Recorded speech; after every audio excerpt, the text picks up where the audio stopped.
Ну что ж, привет, уважаемые подписчики нашего YouTube-канала. С вами Mailstorm и Версута. Только что закончился игровой день, первый игровой день 5-го International. У нас масса впечатлений, которыми мы хотим с вами поделиться. На дворе уже ночь, полночь, можно сказать. До следующего игрового дня совсем немного.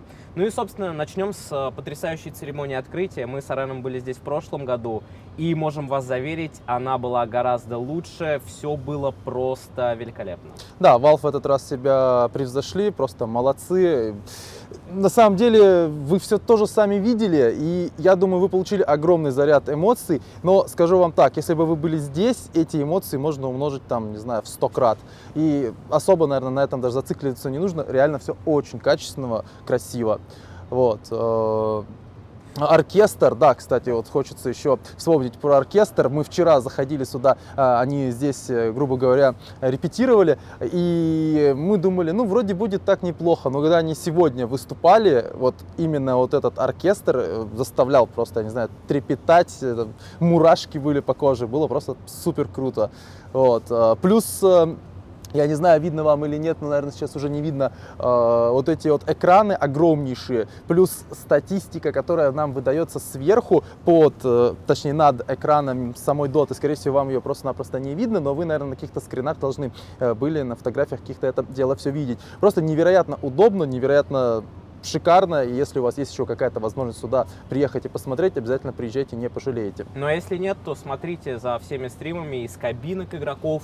Стрим, если не ошибаюсь, есть, который выходит на сцену, которая также сделана очень красиво. В общем, постарайтесь сделать более полным для себя впечатление об этом действительно крутом турнире. Ну и самое время перейти к играм. Первая игра сегодняшнего дня, Empire LGD, задала очень хороший тон и была действительно потрясающей. Несмотря на то, что все, в принципе, думали, что LGD выиграют достаточно легко. Единственное, что заставляло ставить некоторых людей на Empire в таких дружеских спорах, это именно такой боление, патриотизм. Но и Empire, надо сказать, очень сильно удивили. В первой игре они вели, и с трудом китайская команда сделала камбэк. Во второй игре Empire смогли одержать победу. Ну и в третьей игре, конечно, уже... не пошло. Не пошло, да. Ну, в целом, так, коротенечко, если говорить об этом, вот какие твои впечатления о выступлении именно Империи и LGD?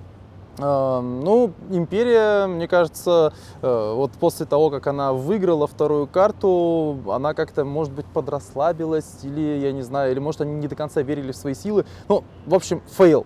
Я не знаю, чем он был вызван, но третья карта, как по мне, она была совсем не той, которая должна была поставить точку на, как бы, этой встрече. Ну, это просто был фейл. Я надеюсь, что дальше такого не будет. Но показали определенно неплохую игру. Дальше...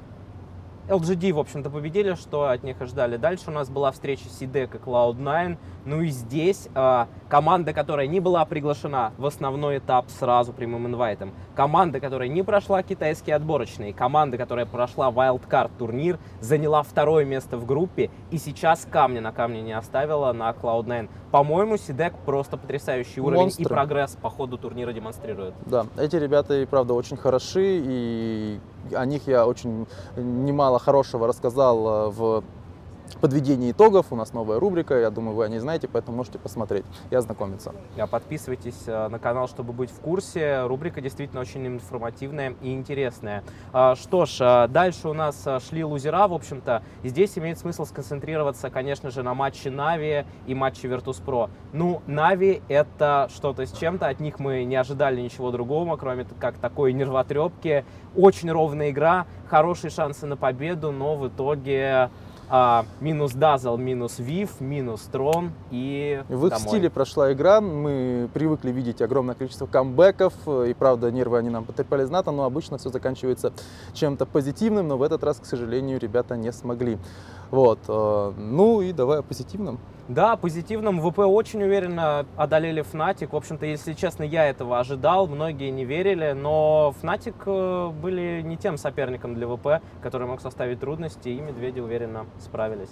С чем мы их, в общем-то, и поздравляем.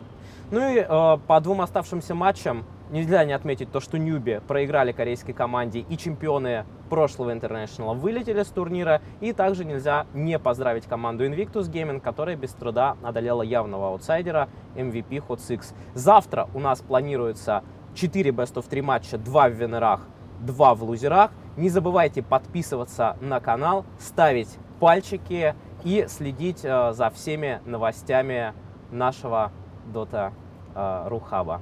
Всем удачи, дорогие друзья, не болейте, всем пока.